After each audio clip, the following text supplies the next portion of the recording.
Dream chasers, we got one life to live. We're not getting any younger. I got to be the best me that I could be, and I need you to be the best you that you can be. And so in order to do that, you're going to need a successful marriage. Melissa, this one's for you and anybody else that wants a successful marriage. So in my experience, I'll say that the number one thing is a commitment. When you say your vows, till death do you part, you're making a commitment. And so you're going to have to stick to it. There's no running away from it. You face it head on and you grow. And two is a lot of people have a misconception that marriage is built on love. It's not. And I can give you an example. So a man said, he's a counselor and things like this. He said, people will come in my office with divorce papers in hand, and the woman will say, he's a monster. And he'll ask, he said, well, do you love him? Well, yes. And then the man will say, she's crazy. Well, do you love her? Yes. So love is not the key to a successful marriage.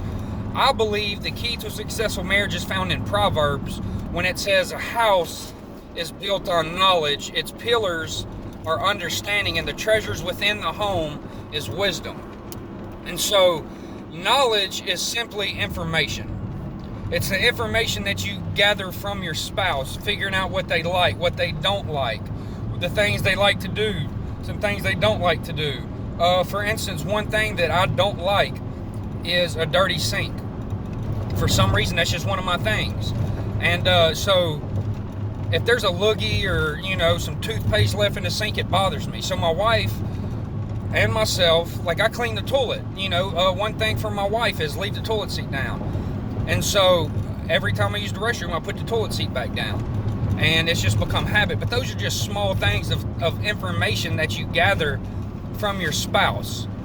And so knowledge is information.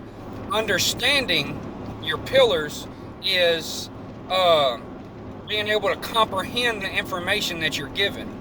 For instance, my wife, when we first got married, said, hey, you left the toilet seat down. She'd go use the restroom at 2 o'clock in the morning and fall in the toilet because I forgot to put the toilet seat down.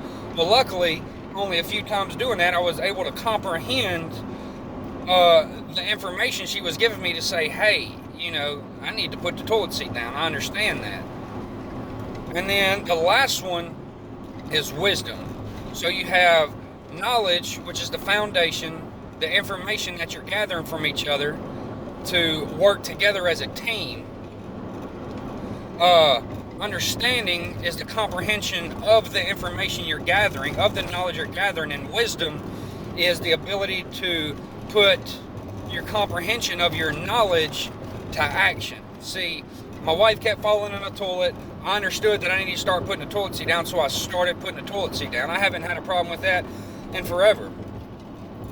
And so, saying that, I believe that is the root of a successful marriage. I also believe, it is commitment, but you also need to spend time with each other. How can I know what my wife, or what can you know what your spouse wants?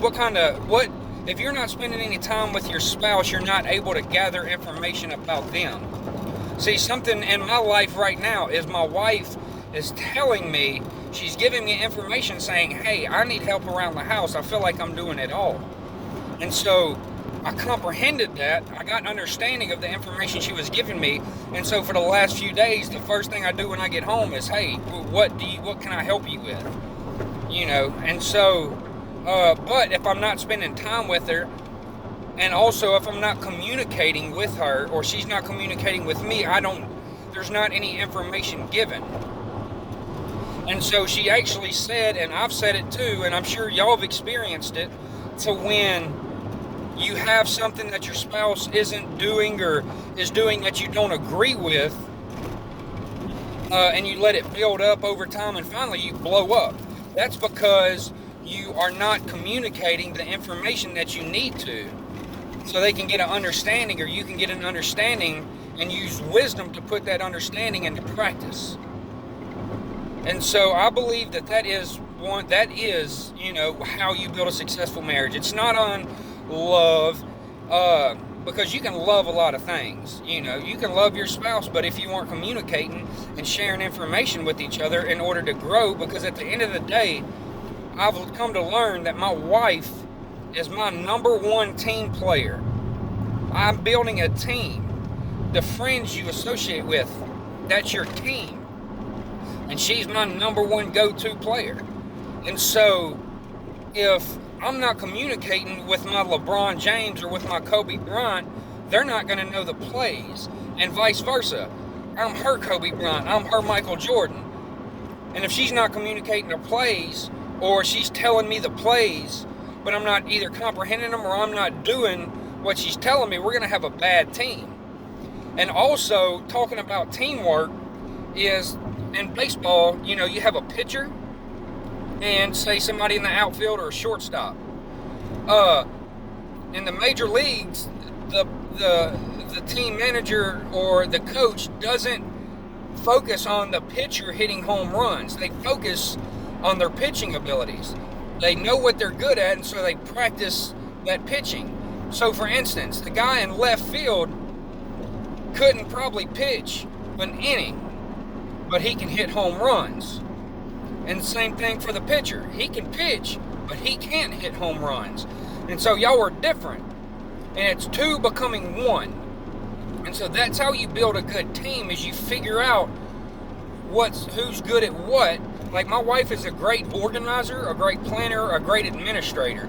Me, I'm a great doer and a great thinker and dreamer. You know, for instance, one thing about, let's say I had a brand new truck and I was playing notes on it. Well, me, I'm thinking, like, man, I don't need this truck. I talked to my wife, she's like, well, babe, I like the truck, whatever. But she got to thinking also, and she says, you know what, Steven's right, let's get rid of that truck, save some money, and actually I made money on that truck. And so that's me thinking.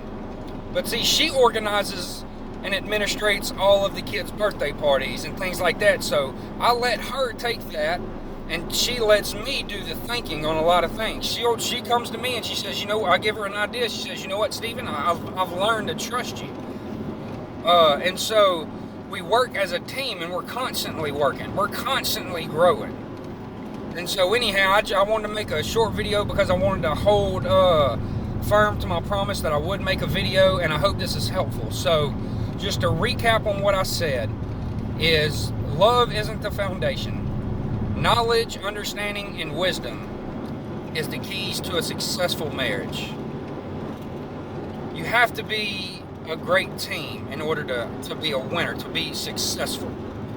And another thing that I just kind of want to implant in y'all is, the family was the first institution, according to Scripture, in Genesis, was the first institution established on earth.